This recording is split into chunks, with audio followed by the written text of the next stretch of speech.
Hello and welcome to Flashback, the games you loved, the stories you forgot. This is episode 22.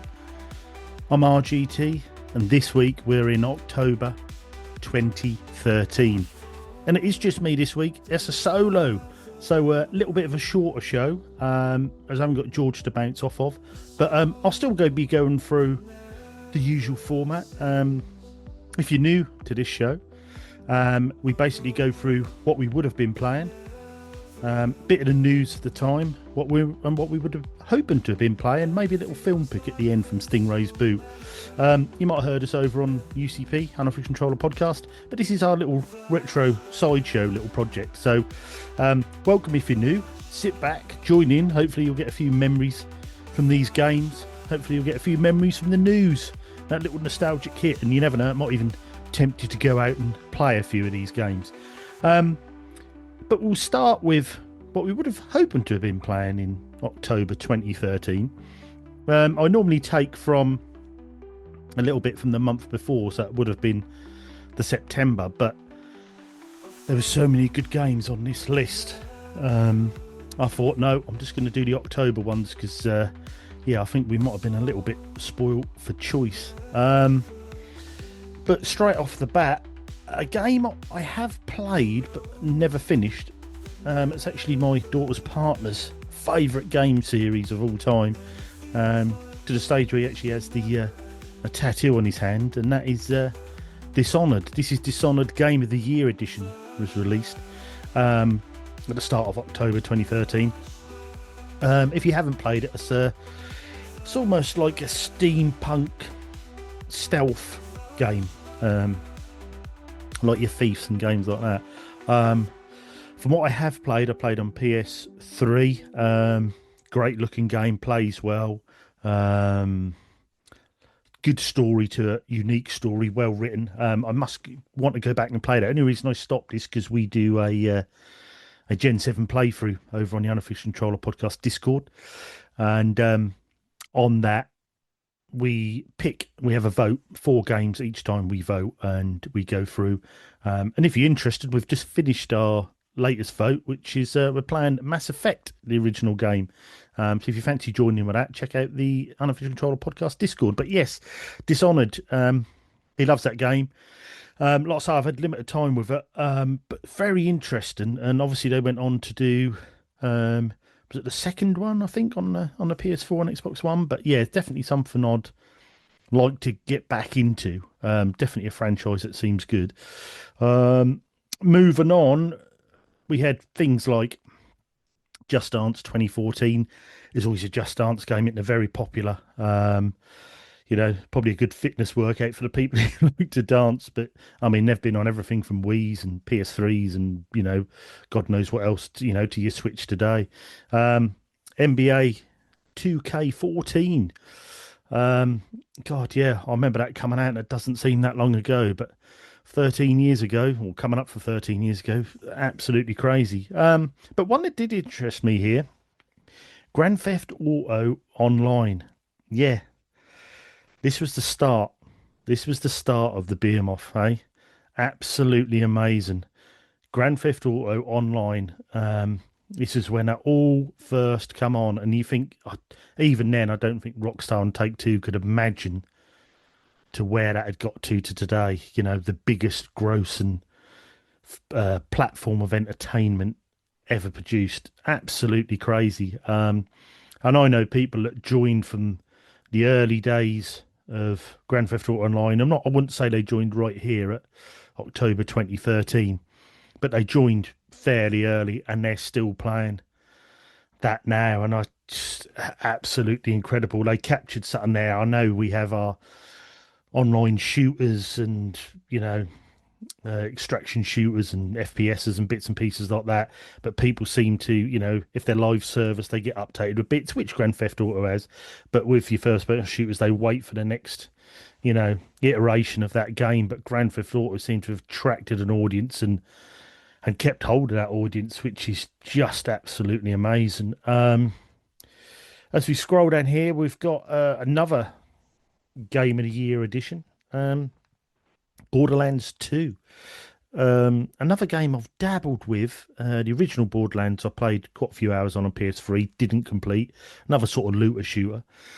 Um, but my good friend Joe and her daughter, they play this two player. They've done a couple of the games. I think they might even be onto the new one now. Is it four, Borderlands 4? But they love it playing together and upgrading the weapons and going off and doing the missions, and it's great to see. And there's something with that sort of game and that art style, which I do really like. That would you class it as cell shaded, sort of animated graphics? I really like, and claptrap and things like that. I know they done the movie. I don't know how.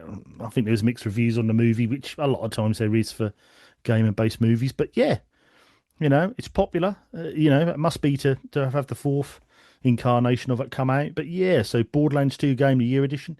We also had F1 2013 come out on October the 4th. I don't think I played too many F1 games then. I got more into the F1 games later on, sort of my PS4 Pro when I first set up my sim rig. Um, that's when I got into the Codemasters sort of later.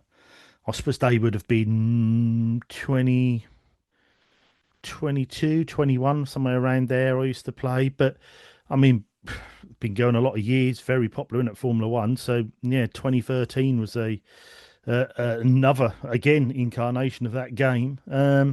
We had some other games like Capcom Essentials to come out on PS3. We also had, what else have we got here? We've got Pokemon X was out October the 12th, 2013. Pokemon Y, October the 12th as well. We had The Wolf Among Us from Telltale. Now, I haven't played that one. I've played the Back to the Future. I've played the Walking Deads, I think two or three of them.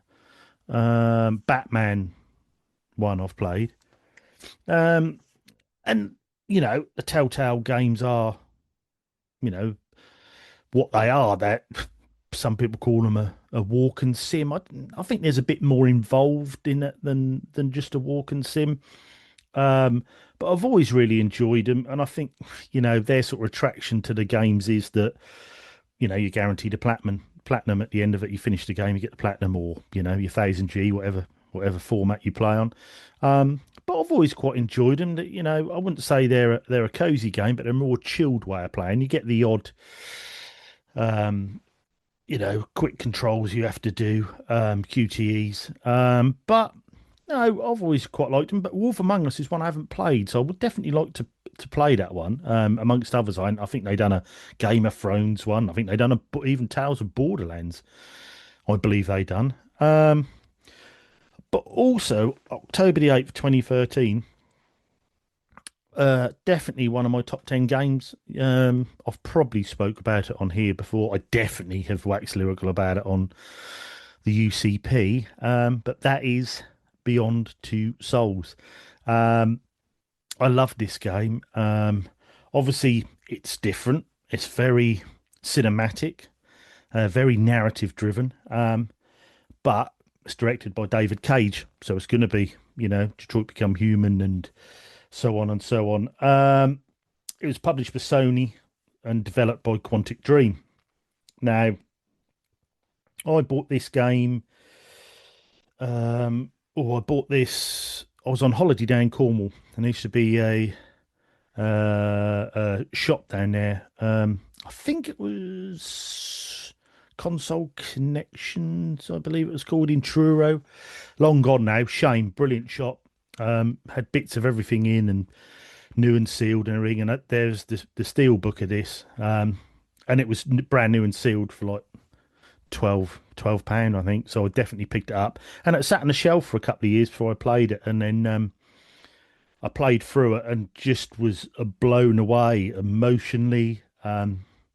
Great performance by Elliot Page. Absolutely brilliant. And it's got that Stranger Things vibe to it. You can definitely see that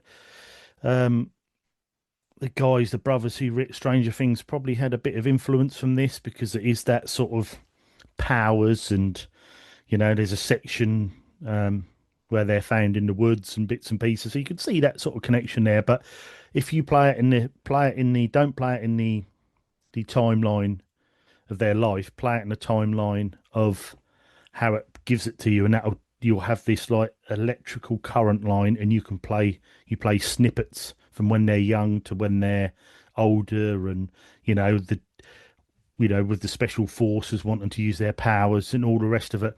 Wonderful game, real Sixth Sense moment at the end with the ending. Hence, I will not say because I don't want to, even though it's a 13-year-old game, you wouldn't want spoilers for that. Brilliant game. Yeah, I absolutely loved it. It never reviewed as much as what I thought it would. It's got William Defoe in it as well. I always thought it would review higher, really, because I think it's a great game. But I suppose I mean, it's got a bit of action in it, but those less action, more narrative-driven games probably are more a select audience. But yeah, if I know I've got to say, always going on about Beyond Two Souls, but definitely check it out. If you're a fan of David Cage games and you haven't played it, definitely check that out because that's got that lovely story to it. Um, we also had come out October 17th, 2013, the Stanley Parable. I never realised that had been out that long. I played it when we got it on PlayStation 5 on the don't know if it was on monthly games or on premium, one of the two. Very, very unique game. Another one you could probably some people will bottleneck into the um, walking sim, I suppose. Um, but yeah, the Stanley Parable is it's quite a cleverly written narrative to this game, if you can say it is a narrative. But it's almost like you know, the overlords, the companies have got you stuck there working, working, working, and you it all changes as you go through the doors and the different endings, and you have a narrator who's quite funny, and it's a weird game, but you start it and you just think, what is this? But the more you play it, the more you want to play again and then try the different routes, and yeah, very strange, but something unique. And you don't get many games like that are completely off on their almost own genre, but definitely check out the Stanley Parable without a doubt. What else did we have out? We had Lego Marvel Superheroes Universe in Peril. I haven't played that one. I played a few of the Lego games. Always quite enjoyed them. I think if you've played one, I think you pretty much know what you're going to get. Um, but yeah, that's always been always been pretty well made. They're pretty good fun if you play multiplayer and do things together. I mean, I recently checked out the um, Horizon one. And if you've played Horizon Zero Dawn, that is, or Forbidden West, or both, definitely check out the Lego one because it's got that story in there, but it's got that Lego humor with it. And that's quite a good fun little game. You sort of play through the Horizon world in a but's told in a Lego story. It's really good. Definitely worth checking out. We also had Goodbye Deponia, another one of the Deponia games. I think I've got one or two of these on PS4. Point and click sort of adventures. Um, Very obtuse. Well, for me, probably a bit too obtuse. Some of them are so random that it's just trial and error to getting, the results of the puzzles. Um, I'm much more of a broken sword sort of man, where I find them a bit more. And still, some of them can be a bit obtuse in Broken Sword, but I like the story more involved in it. But yeah, Deponia has always been fairly popular. People have, always quite liked those, I think. We had Rocksmith 2014. Um, I think, I don't know if I'm probably thinking that was the sort of rock band Rocksmith, the um, Guitar Hero, was that sort of fading a bit then. I know they done one, Guitar Hero done their sort of almost sort of live service sort of music one on the PS4, and did that sort of die off then? I suppose this was the start of the wane with the Rocksmith game. I've never played the Rocksmith one. I played Guitar Hero a bit, when I used to have the game shed. It used to be quite popular for nights, a few drinks and play some songs. That used to be a good way of, joining people in with playing some games through songs that, normally weren't really gamers. But yeah, I always quite liked it. But like I say, I think it was probably starting to, I think it had reached its peak by then. Um, Now, another game on here which piqued my interest. A few years ago, I had a work colleague recommend this to me, to which I played with a friend. And I suppose looking back now, you would class this as probably a roguelike, but this was How to Survive. And this was out October 23rd, 2013. Um, and it was like I suppose you'd say, um, top down sort of isometric game, and you'd upgrade your weapons and try and get further for each level and come back. So I suppose it is like a roguelike game, I suppose. But it was just quite unique. The controls were a bit funky in the way the characters went, but that sort of added to it to help you upgrade and bits and pieces. I mean, it was published by 505 Games and developed by Echo Software. Um, and it was like, yeah, you had sort of story and challenge mode, if I remember rightly. You're on this sort of island and you've got to try and survive these hordes of zombies by going further and collecting bits to upgrade. And actually playing in multiplayer was a good fun experience, and a game that's probably forgotten about now. You don't hear many talk about it. We also had Phoenix Wright Ace Attorney Dual Destinies came out. I have got one of the Ace Attorneys on the DS, um, which I got for Mrs. RGT, but she didn't really get on with it too well. But she's always been a massive fan of Professor Layton, to which I think she's played all of the Laytons up to the Switch one, which was, I think it was Layton's niece, I believe, which I have played, but she hasn't played. So she's just got to play that one. She's completed the whole set, and she's got them all as well, and she loved those. And then they done a crossover, Phoenix Wright and Professor Layton, which she hasn't played, but the Phoenix Wright she tried, she didn't really get on with. But I've always been quite intrigued by that as a, an attorney game. Always seems a bit of a random way to go, but always drew a bit of popularity behind them, and something definitely worth checking out if you got them in your collection. We also had 25th October 2013 and Batman Arkham Origins, another one of that great trilogy of games.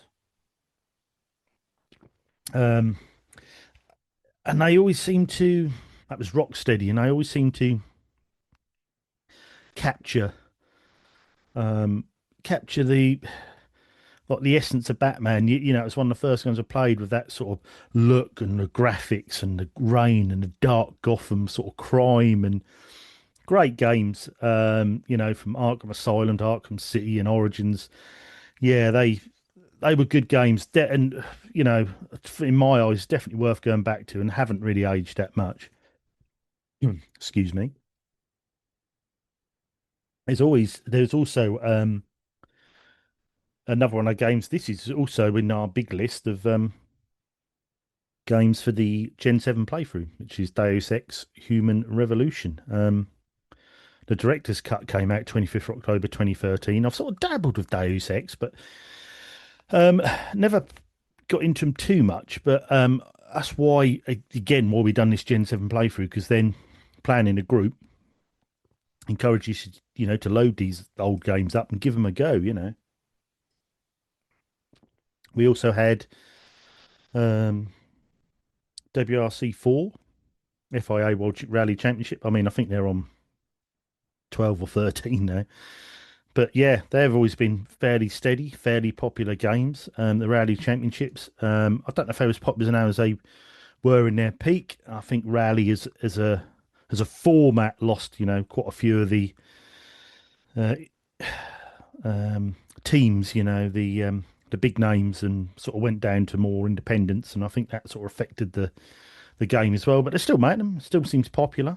And I've always enjoyed a bit of rally. But there was a time when I used to play the games quite a bit, probably around this time, I would imagine, but definitely faded away after a while.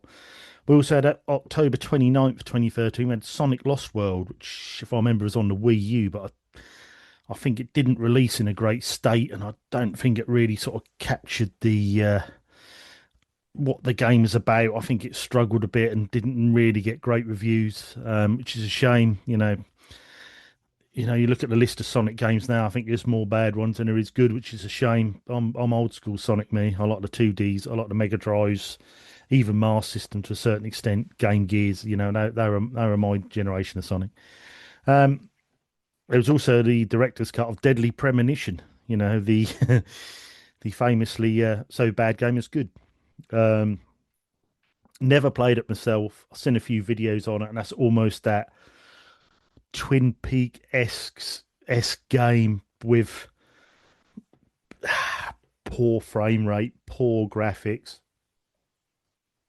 but it's got a cult following. To the point when they re-released it on the Switch. Um, it's just something about that game. Some games do, they can be pretty poor and that, but they just you just get a cult following. I think there's that was it Devil's Third, I think, in the Wii U as well, which was never reviewed that great, but people loved it. It's now quite an expensive game. But October 29th, 2013, ironically, we had Assassin's Creed 4 Black Flag, which we now know is getting the remaster that's coming out, which does look really good, actually. Um, I've played quite a few of the Assassin's Creed. Black Flag never really stuck with me. I played the first few hours, but I found it very obtuse and didn't really get into it. But I've got it on the PS4. But since I've seen this new version, I've sort of thought, maybe I could get into that again. So yeah, watch his space. I might give it another go. I know George has been dabbling with it and having a go, but he's quite enjoyed it. Um, we also had they even done a Typing of the Dead Overkill. I only thought there was only one Typing of the Dead, but no, they done a Typing of the Dead Overkill. So that must have been maybe a PC port they done or remaster the original, but that's interesting. We also had Battlefield 4. Never really been an FPS man, but I know there was a time where the Battlefields were quite popular. Now I don't know if Battlefield 4 was one of those. You probably know. I mean, if you want to let us know, you can drop us a message on this on your server, and that will contact us through our provider. Or you can do questions at unofficialcontrollerpodcast.com, or jump on the Discord, or contact us on Instagram or Twitter or X, any of those. But just let us know if you're a Battlefield fan. Was Battlefield 4 good? I think one of our subs over on UCP, Ginge, I think he's a bit of a Battlefield player, or has been of recent years. But yeah, let us know if that's a game you've played or be interested in or anything like that.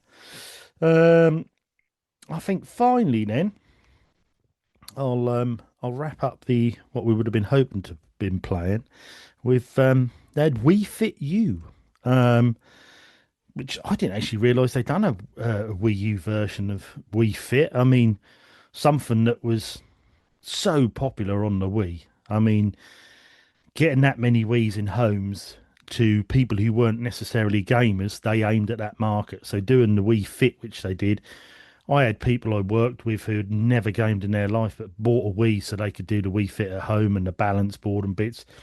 I never realised there was a Wii Fit U. Unbelievable. Definitely that was nowhere near as popular as the original, unfortunately, with the Wii U. But we'll hear a bit more about the Wii U in the news a little bit further on. But yeah, I'll jump into the news now. We scoured the very darkest back pages of the Gamer Mags and even delved deep into the interweb to bring you what was the latest stories in October 2013. First up from a Eurogamer. Now, this first story, this was a nostalgic little look back on. I know it's only 13 years, but gaming was very different 13 years ago.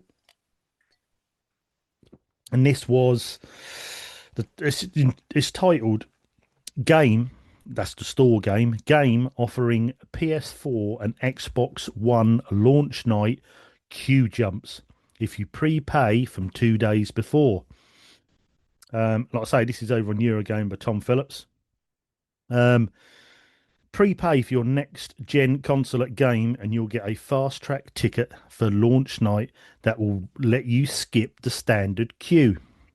Customers who pay off their console before launch day will be allowed to enter a fast lane to quickly exchange their ticket for their shiny new game gubbins and avoid a wait in the cold.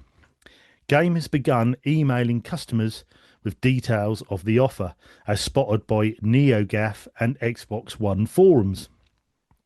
You'll be able to prepay for your Xbox One on the 20th and 21st of November to quickly pick it up on the night of the 22nd of November. PlayStation 4 customers can do the same on the 27th and 28th of November ahead of Sony's big launch. Alternatively, you can place the value of your pre-order onto a game gift card from the 10th to 19th of November for a quick redemption on launch night. Game is also suggesting you bring along any games or accessories you want to trade in when you prepay. Trading in 3 or more items will net an extra 20% value that can be used against your console payment. Now, I found that interesting, that last bit as well, with, 3 or more items, you get 20% off. That's going to tempt a lot of people. I wonder if anyone's regretted doing that since, with, if they're into collecting. Um, but this, it seems years ago, and I know it's only 13 years ago, but my best mate, he pre-ordered his PS4 and done a midnight collection from a local game store, about half an hour up the road from us. And what he done, he combined it by, he bought the brand new PS4, then he also bought the slim 500 gig PS3 for his daughter for her birthday, and got the two in one deal. But I always remember, because he said, being a midnight launch in the area that the shop was in, there was quite a few little hoodies hanging about outside. So he said he had a massive bag coming out of game with two brand new consoles in. He was like, I got back to my car quick because I was ready to fight to save my console. And that's always stuck in my head. But this is one of them, this was, for me anyway, this was the buzz of getting your new console, the pre-order, the midnight launches, the going and collecting them from the shop and bringing them back in the car. Yes, I know it's easier nowadays. We we pay for them online, and they're on, they're in our houses the next day. Like I did with PS5, like I did with Switch 2, like I did with Switch. But it's, for me, it's not the same to have that excitement of driving somewhere to pick up that console, to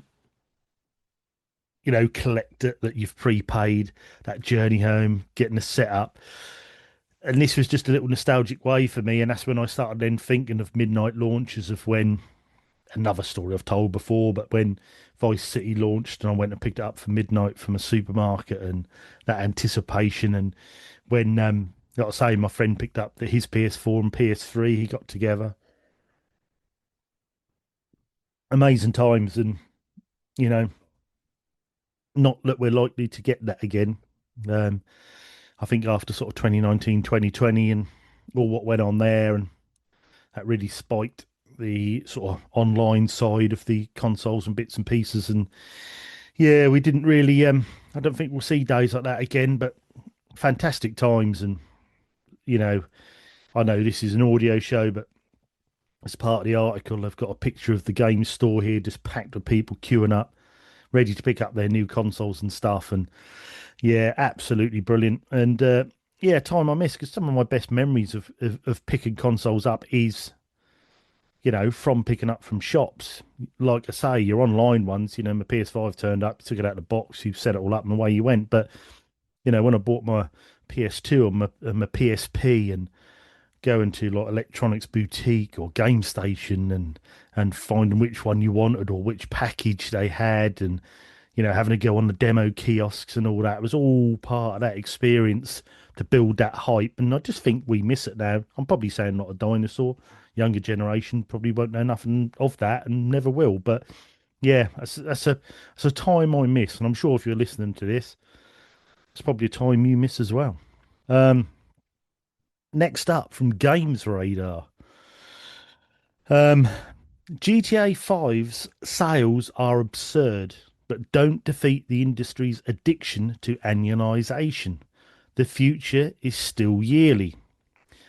GTA 5 has, by my math, this is by Hollander Cooper. This was published 30th of October 2013.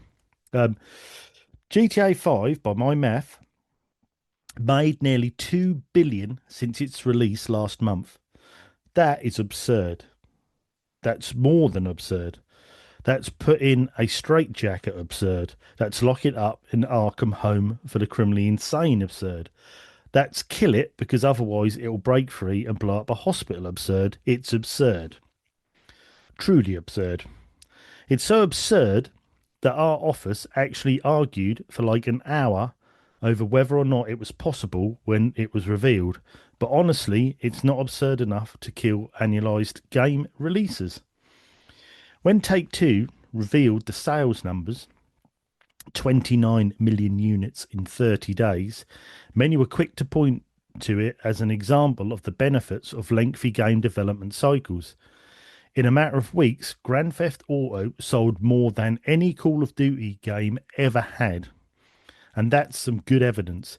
While the industry seems to live and die by the yearly Maddens and Call of Duties and Assassin's Creeds, games like Grand Theft Auto can make billions of dollars in a matter of days, or so the thinking goes. But after doing a little digging, I think it's safe to say that while GTA 5 sales are impressive, and absurdly so, they're still far from disproving the profitable benefits of yearly sequels. Grand Theft Auto 4 has done quite well for itself since it launched in 2008, another X game on the Gen 7 playthrough. Over the years, the sales have snowballed into a monumentous 25 million copies sold. But games that size take a long time to make, and it's been 5 years since Nico Bellic first blew up Liberty City. How many copies has Call of Duty sold in that same period? Well, it's time for some math. Let's start with Modern Warfare 2. It was a huge hit in 2009, eventually going on to sell around 22 million copies. The next year was Black Ops, which came in at under 20 million units. Sold, beg your pardon. Modern Warfare 3 sold somewhere in the ballpark of 13 million copies the year after that, and Black Ops 2 sold a shocking 24 million in 2012.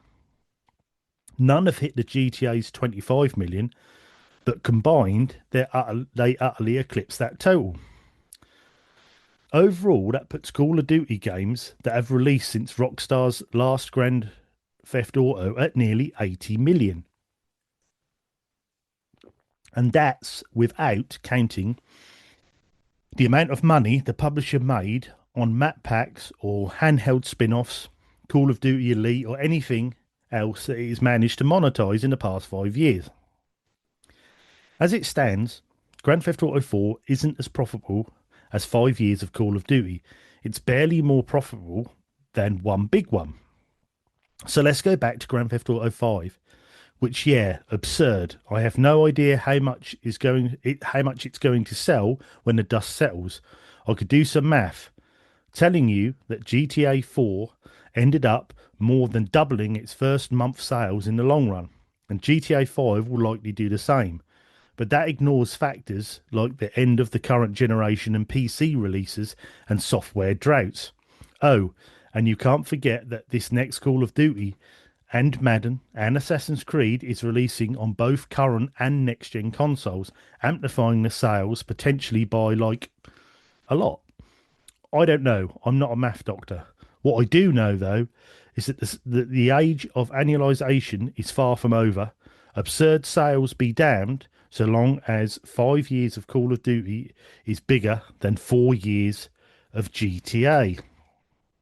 Now, I found this very interesting. You can even tell from the journalist point of view that they were, they knew GTA 5 was going to be big, but I don't think um, they realised it was going to be as big as it was.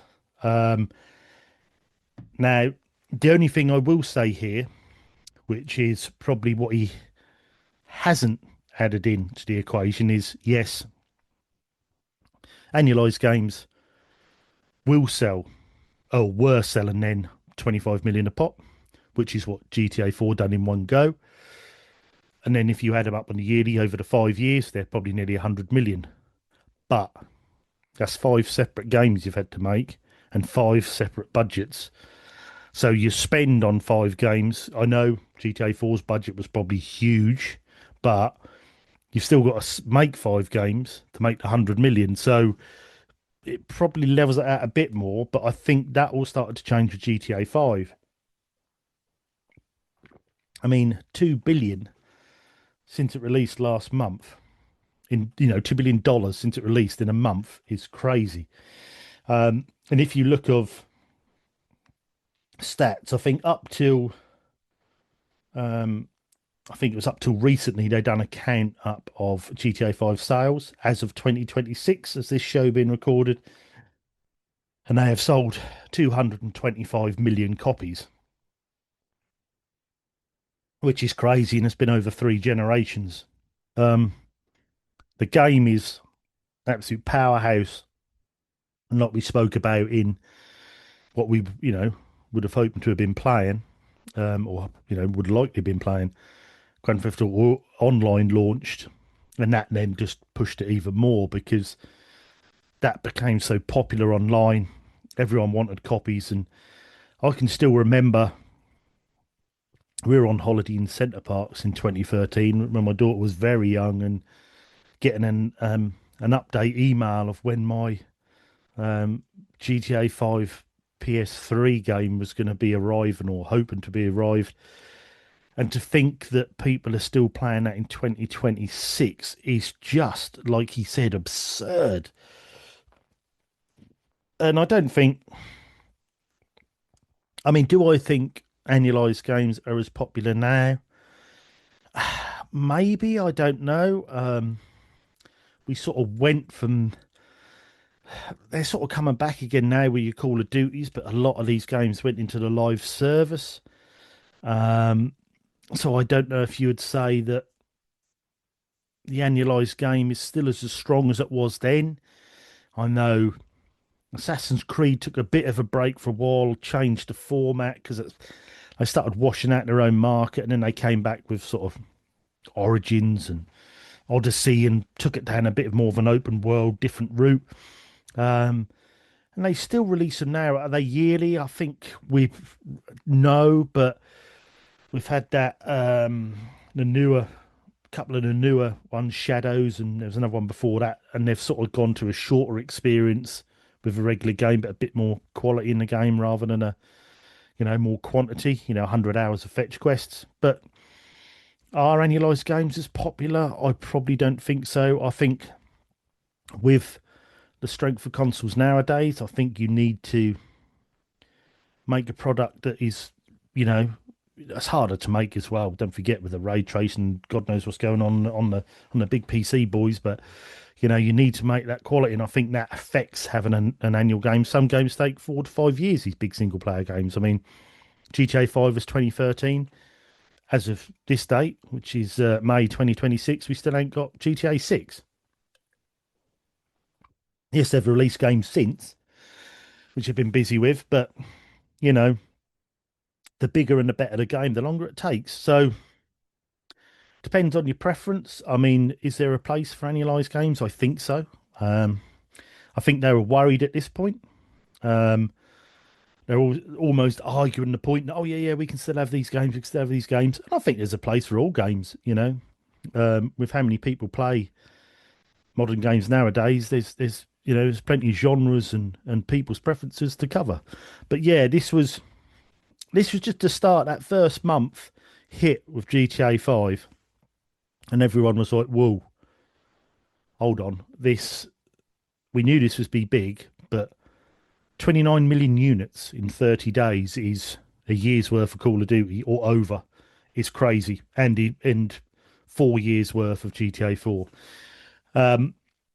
So yeah, I think Take Two, Rockstar Games were thinking, yeah, I think we've done it here. I think we've done it big time. Um, right.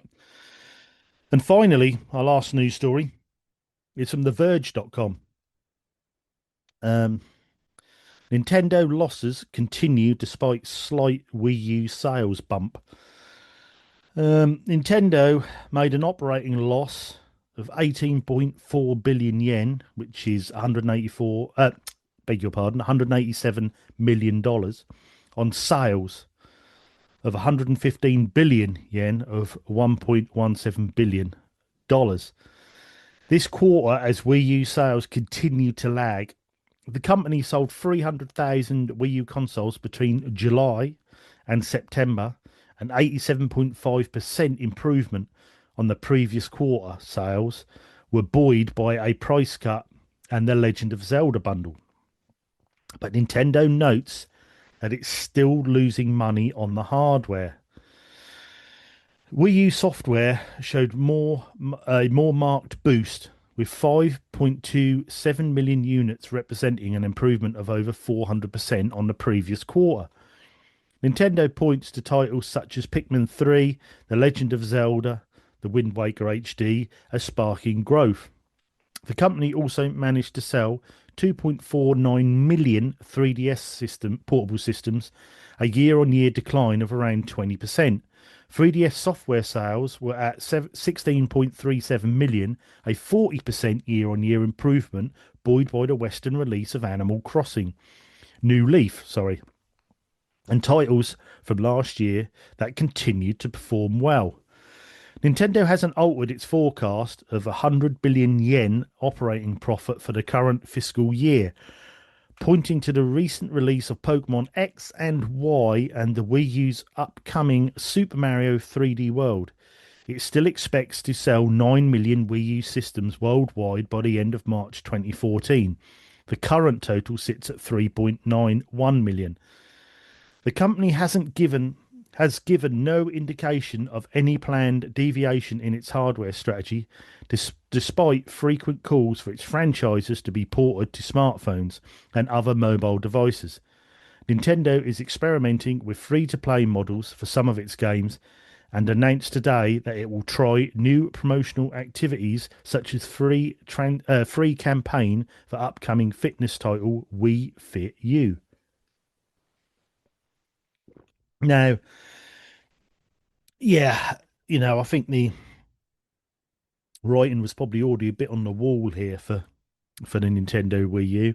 Now, me personally, I got a Wii U a lot later on after release. I would probably say 2018, maybe a bit before then, about 2017, 2018.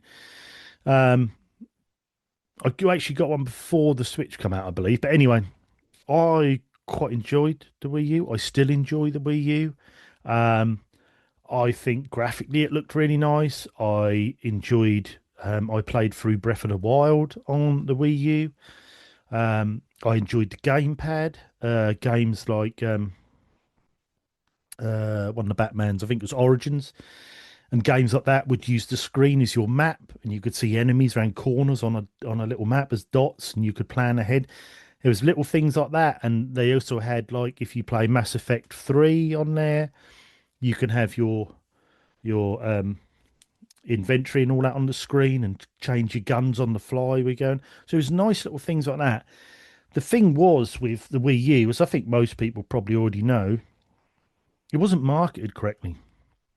Um, People didn't really realize what it was, and I didn't really see anything about it. And when I did see it, and I think I was like with the masses, I thought it was almost an add-on for the Wii, as a lot of people did. And I've actually spoke to people who are casual gamers now that still do think it is. They didn't realize it was a standalone HD console, and for that, it tanked it. They really struggled from the success of the Wii, which is a good job the Wii was because it gave them a few yen in the bank. And not only that, it was the 3DS that was, they were obviously still big into handhelds then, but they still had their home console before they migrated to the hybrid. But 3DS kept them going as well with game sales and sales of the handheld console itself. I think it's just a shame because I think people who haven't owned a Wii U or played a Wii U instantly think it's rubbish. Now, could there be improvements for the Wii U? Yes. I mean, the battery on the gamepad is pretty shocking and not very long. Um, the range, because for those of you who haven't played a Wii U, you have a little TV button on the pad. Very, it looks very Switch-esque. And you can press the TV button and play the game on the pad rather than on the TV. So you could swap between the two. That was unique, very good. But it wasn't marketed well at all to put it into people's homes, and I think it is a shame because I think it was a very capable console. I still enjoy mine, and also, like with me and George have said on the UCP, it was almost that test bed for the Switch. It's almost that Switch tech in there. The pad, and then obviously someone at Nintendo had this genius idea to make the Joy Cons detachable and make a hybrid. So why, rather than making handhelds, rather than making a home console, let's make one that does both. Rest is history, and the Switch is going on now, again, as of recording here, very close to overtaking the PS2, of which I think it will, um, because they're still producing all the models, and with deals and collectors and bits and pieces, I think it will. But yeah, it was a worrying time for Nintendo. Um, and when you're comparing, this was only you know a gen and a bit ago that they were not selling a lot of consoles, and you almost had the worry for Nintendo. They'd almost sort of gone a bit of a hit of a console, then a not very good hit, and then an okay console, then a hit, and then they'd gone, and they were all up and down with success. And this was a worrying time to where I think a lot of people thought, what are they going to do after this? Are they going to be able to pull this out of the bag? Are people going to trust him after the Wii U? And the stupid thing with the Wii U, it wasn't like it was a poorly made console. It wasn't like and I'm not saying the Atari Jaguar was poorly made, but the games for a 64-bit console were not 64-bit, and what was made was quite shoddy. And it wasn't like that. It was a very capable console that had some good games on it, and played well. And I really liked the system. I thought it looked more mature than the Wii. It looked good sitting at home under your TV. You had the charging dock for your pad, where people would come round. So, God, where's that console? That's different, isn't it? Oh, is that the controller? This big sort of tablet, yeah. And I just think it was unique and a real shame. I think they learnt the lessons because I remember seeing the very first trailer and advert for the Switch, and straight away I thought, that's good. You're telling you everything about it. They're telling you what it is, how it works. The girl in her apartment pulling Joy-Cons off and playing with friends down below made that very unique. And they sort of learnt their lesson with market and learnt the lesson of advertising. And as I said before, rest is history. But yeah, it was a worrying time for Nintendo. But look where they are now. But that brings the end to the news. I hope you like those stories. I think it's, as I always say, most weeks, I try and give a bit of a snapshot at a time as to, you know, what we were thinking, what journalists were writing, what they were predicting. From anything from Game offering these one night launch queue, night queue jumps, which is fantastic because you thought, yeah, I'll do that. I'll pre-order and pay up front. I can jump the queues and that. It's a thing of the past, your queues now. The only thing you have now is when a console launches, like a PS5, and you have to get on a online queue to try and buy it, and it's not quite the same thing nowadays. And also in these days, you always had, as you were queuing up and going up there, they'd have all the little bits of game and tat lined up. Oh, grab that as well while I'm here, So yeah, it's a shame them days are gone, but I hope you like that little nostalgic look at that. Going into GTA 5 sales are absurd. Took the industry by storm to even where the guys at Activision and that who were making the Call of Duties were even getting worried that maybe the annualized gains were dead because of this massive game that had come out was just selling absolute gangbusters. But I don't think they had to worry. It was a different sort of slice of the pie layer after. Most people would have probably played through Grand Theft Auto 5 and then carried on Call of Duty. But once that online come out, they probably stole a few of the annualized game players, I would imagine. And then we finished up with Verge.com, which we were just talking about, which was, a little bit of a sales bump for the Wii U. But Nintendo was in a worrying stage at this point in 2013, and it never really met the expectations. I mean, even when they said on there they're expecting to sell 9 million Wii U systems by April, I think over the lifespan of it, they only ever sold 16. So I know people probably think, oh, 16 million consoles, that's a lot. When the Switch now is on 150 odd million, you can see how poor that console sold. But I hope you like those snapshots of time in October 2013. But it's now time for what we affectionately call Stingray's Boot. What's nestled between some counterfeit nappies and a dodgy copy for Battle for Endor is some of the new releases for November 2013. Spring Stop Wow Wow.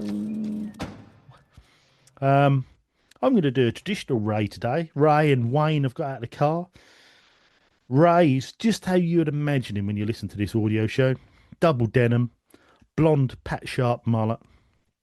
The denim top is a sleeveless number with a big snake tattooed on his arm. Little Wayne's got out skateboard, cap on back to front. Looks like a realistic version of Bart Simpson. The Bluebird, slightly rusty around the wheel arches, but the Nissan Bluebird is purring along with a cherry bomb exhaust and the Halfords wheel caps. And he's now come round to see what he's got in his boot. So let's have a look. Wow, what have we got coming out here then, Ray? November the 4th was Outlast. I mean, oof. Yeah, that's, if I remember rightly, that's the game where you look in the complete darkness of survival horror, where you look through the camera with night visions. You have to keep finding batteries for your camera. Not for me, complete wuss when it comes to that. We also had Call of Duty Ghosts. We had Battle Worlds, Kronos, Castlevania Lords of Shadow.